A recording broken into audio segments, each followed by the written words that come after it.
तो दर्शन की कुछ प्रमुख शाखाएं हैं और जो दर्शन की शाखाएं हैं अगर हम उनको बांटें तो हम कई रूपों में बांट सकते हैं। अदरवाइज हम 3 मुख्य भागों में बांट सकते हैं, 4 भी कर सकते हैं, 5 भी कर सकते हैं। अब दर्शन शास्त्र की शाखा में देखोगे तो पहला इस एक प्रमुख शाखा है, क्या चीज? ज्ञान मीमांसा, कि हम लोग कैसे ज्ञान प्राप्त करते हैं, कौन सा सही ज्ञान, कौन सा गलत ज्ञान, किसका ज्ञान मिलेगा, किसका ज्ञान। अगर ये विवेचना चल रही है तो क्या हो गया? दूसरा है तत्व मीमांसा, कि ये जो जगत है, हम लोग हैं, ये कौन से तत्वों से बने हुए हैं, मूल तत्व है क्या, एक तत्व है, 2 तत्व है, बहुत है, चेतन तत्व है कि भौतिक तत्व है। जब ये सब विवेचना चलने लगेगी इसका मतलब कहां पर है? और उन तत्वों की, सत्ताओं की, द्रव्यों का ज्ञान हम कैसे प्राप्त करेंगे तो क्या आ जाएगा? आप कहते हो ईश्वर ने जगत को बनाया, सवाल है कि जानेंगे कैसे? विवेचना कहां पे आ गई? और तीसरा आता है नीति मीमांसा, जिसको हम नीति शास्त्र बोलते हैं, नीति शास्त्र। तो इसमें हम करते क्या है कि मानव के जो कर्म हैं उन कर्मों को हम उचित अनुचित के रूप में निर्धारित करते हैं। किस रूप में? मानव के कौन से कर्म उचित हैं, कौन से कर्म, मानव को कौन सा कर्म करना चाहिए और कौन सा कर्म नहीं, और जब ये उचित अनुचित है तो किस आधार की बात करते हैं। आधार मतलब निर्धारक, कि किस आधार पे हम कहें कि ये कर्म उचित है। जब भी इथिक्स में प्रवेश करते हैं, कहीं पे भी इथिक्स में, तो इथिक्स में हम मानव के कर्मों को, कौन से कर्मों को, तो ऐच्छिक कर्मों को हम यह बताते हैं कौन सा कर्म उसका उचित है और कौन सा कर्म, मतलब उसे क्या करना चाहिए और क्या। इसीलिए इथिक्स का अध्ययन अत्यंत आवश्यक है। अच्छे काम को करने के लिए ये तो जानकारी चाहिए ना कि ये काम अच्छा काम है, ये इसे करना चाहिए। बहुत लोगों को तो यही ज्ञान नहीं है कि कौन सा उचित है और कौन सा अनुचित है। ये सुनो, और अगर मान लो मैंने आपको कहा कि ये कर्म उचित है, आपको यह काम करना चाहिए, तो आप सवाल पूछ सकते हो किस आधार पे बता रहे हो। तो आधारों की भी चर्चा होनी चाहिए। और सवाल है कि हम उचित काम करते जाएं तो कुछ तो लक्ष्य होना चाहिए, तो हम लक्ष्य की भी बात करते हैं। किसकी बात करते हैं? कहां पर? बोलो कहां पर? नीति शास्त्र में। एक प्रशासनिक नीति शास्त्र हम लोग पेपर 4 में पढ़ना है। तो एक प्रशासनिक अधिकारी का कौन सा कर्म उचित है और कौन सा कर्म, ये विवेचना हम प्रशासनिक नीति शास्त्र में करते हैं। और उसका आधार क्या है और उसे क्यों करना चाहिए, किस लक्ष्य की प्राप्ति के लिए, सुशासन की स्थापना के लिए, देश की अच्छी छवि के निर्माण के लिए, ये सुनो, मानव कल्याण के लिए। बोलो ये सुनो। इस रूप में हम एक लोक कल्याणकारी राज्य हैं। लोक कल्याणकारी राज्य की अवधारणा को साकारित करने के लिए उसे उचित कर्म करना। और आधार क्या है? आधार भी है, किस आधार पे करेंगे। जैसे अपने सिविल सेवा के फाउंडेशनल वैल्यूज दिया हुआ है। अगर कोई अधिकारी, हमारे सिलेबस में लिखा हुआ है सत्य निष्ठता, लिखा हुआ है निस्वार्थता, गैर तरफदारी, वस्तुनिष्ठता, बोलो लिखा हुआ है। अगर कोई अधिकारी इन चीजों से युक्त होकर कोई कर्म कर रहा है तो मानेंगे वह कर्म क्या है, और ऐसा कर्म करेगा तो ऐसे लक्ष्य की प्राप्ति हो जाएगी, सुशासन स्थापित हो जाएगा। प्रशासनिक नीति शास्त्र, हम किसी भी एरिया में इथिक्स को ले जा सकते हैं। पर्यावरणीय नीति शास्त्र, मेडिकल इथिक्स, इन्वायरमेंटल इथिक्स, हर एक आज दुनिया के विभिन्न क्षेत्रों में कौन सा चीज प्रवेश कर गया है? मेडिकल इथिक्स, बिजनेस इथिक्स, खूब चर्चा हो रही है बिजनेस इथिक्स को, कि एक बिजनेसमैन को, एक व्यवसायी को कौन सा कर्म करना चाहिए और कौन सा कर्म, उसका कौन सा कर्म उचित है, कौन सा कर्म, और किस आधार पर उचित है।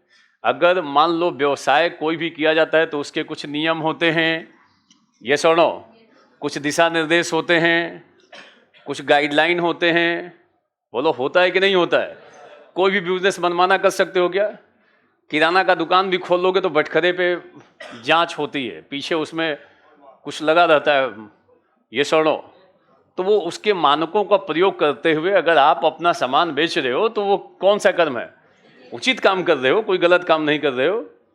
बोलो यस और नो। एक एक एक डॉक्टर को भी जो जो मेडिकल साइंस, मेडिकल फील्ड के जो नियम है, कानून है, दिशा निर्देश है, मानक है, अगर उनका वो प्रयोग करते हुए पैसा इकट्ठा कर रहा है तो वह कर्म क्या है? पैसा कमाना अनुचित काम नहीं है, बट अगर जिस प्रोफेशन में है उसके अगर मानक मूल्यों, दिशा निर्देशों को पालन करते हुए कमा रहा है तो उचित कर्म है, वो अनुचित कर्म नहीं माना जाएगा। अब डॉक्टर पता चले कि दवाई कुछ और देना है, दवा दिया दे दिया कुछ और, चाहिए टेस्ट एक, करवा दिया 4 टेस्ट सामने वाले का, तो कहेंगे कैसा कर्म कर रहा है? बोलो। तो हम जीवन के विभिन्न क्षेत्रों में आज किसका प्रयोग कर रहे हैं?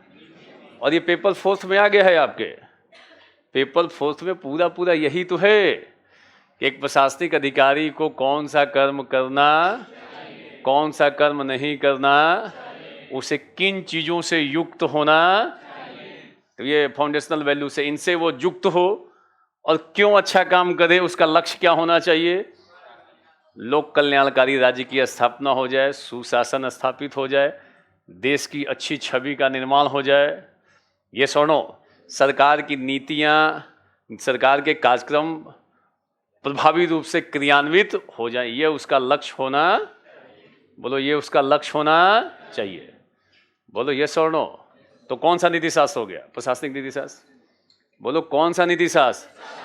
अपने फिलॉसफी के सिलेबस में इथिक्स का सीधा उल्लेख नहीं है, कुछ गौण स्तर पे स्पष्ट तौर पे इथिक्स नहीं दिया कि जैन इथिक्स पढ़िए, बुद्धिज्म का इथिक्स पढ़िए या शंकराचार्य का इथिक्स, बट चूंकि उसकी इथिक्स जो है इन्हीं दोनों से निकले हुए हैं, इथिक्स तो इन दोनों का परिणाम इथिक्स है, अगर इन दोनों को लेकर चलोगे तो उसका इथिक्स भी आ जाएगा।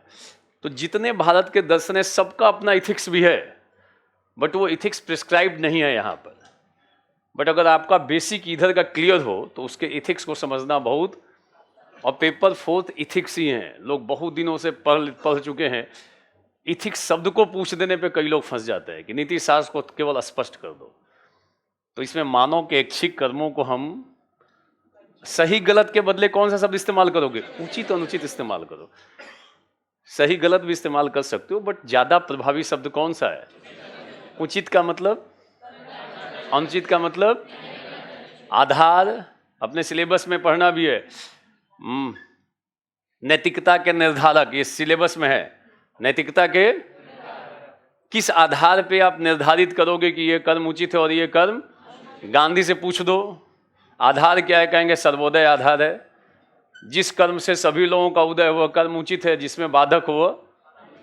बेंथम मिल से पूछ दो, उपयोगितावादियों से, कहेगा अधिकतम व्यक्तियों का अधिकतम, ये क्या है? क्या है? जिस कर्म से अधिकतम व्यक्तियों को अधिकतम सुख हुआ कर्म, जो इसमें बाधक हो वो कर्म। मार्क्सवादियों से पूछ दो, कह देगा सर्वहारा वर्ग, बोलो ये सुनो। और सुखवादियों से पूछ दो, कहेगा जिस कर्म से अपने को सुख मिल जाए वही कर्म, और जिससे अपने सुख में बाधा पहुंचे वह कर्म। स्वार्थवादी, सुखवादी, बहुत सारे अलग अलग लोग हैं। अमेरिका के जो लोग हैं, लोग नहीं, अगर उसकी विदेश नीति को देखो तो अमेरिका मान कर चलता है जिस कर्म को करने से फायदा हो वह कर्म, और जिस कर्म को करने से घाटा वह कर्म। तो जितना वो डिसीजन लेता है वो किस पे रहता है? लाभ, और वो पूरी से प्रैग्मेटिक डिसीजन लेता है। किसी देश पे हमला करने से फायदा होगा तो कहेगा यही उचित है, यही काम करना। बोलो, पूरी तरीके से इसी मुद्दे पे उसका डिसीजन होता है, कौन सा राइट है और कौन सा रॉन्ग है। ये सुनो, पाकिस्तान से फायदा है तो पाकिस्तान को कहेगा यही बहुत अच्छा देश है, उसी को सपोर्ट करेगा। और जिस दिन लगेगा इससे घाटा हो रहा है, कहेगा ये दुष्ट देश है। ये सुनो, उसकी पूरी विदेश नीति प्रैग्मेटिक है, जिससे फायदा हो पे वो सही है, और जो उसमें हानि पहुंचा रहा है वो। तो अलग अलग निर्धारक है। ये पार्ट्स हम लोग नहीं पढ़ने जा रहे हैं इथिक्स में, अपने सिलेबस फिलोसफी में। हम लोगों का प्रधान बल किस पे है? संक्षेप में मैंने समझा दिया कि ये समझो, ये इथिक्स में यही चीज़ है। इसी को डिटेल से पढ़ लोगे अगर, तो आपका पेपर 4th का एक बड़ा सेगमेंट इससे रिलेटेड है। पेपर 4th में ध्यान रखना, उसमें पेपर 4th में इथिक्स है, परंतु प्योर इथिक्स नहीं है। उसमें साइकोलॉजी के, सोशल साइकोलॉजी के कुछ पार्ट्स आए हैं, और कुछ एडमिनिस्ट्रेशन के पार्ट्स आए हैं, बट सबके कोर में कौन सा तत्व है? सबका संबंध इथिक्स से, न तो प्योर साइकोलॉजी है और न तो प्योर पब्लिक एडमिनिस्ट्रेशन है।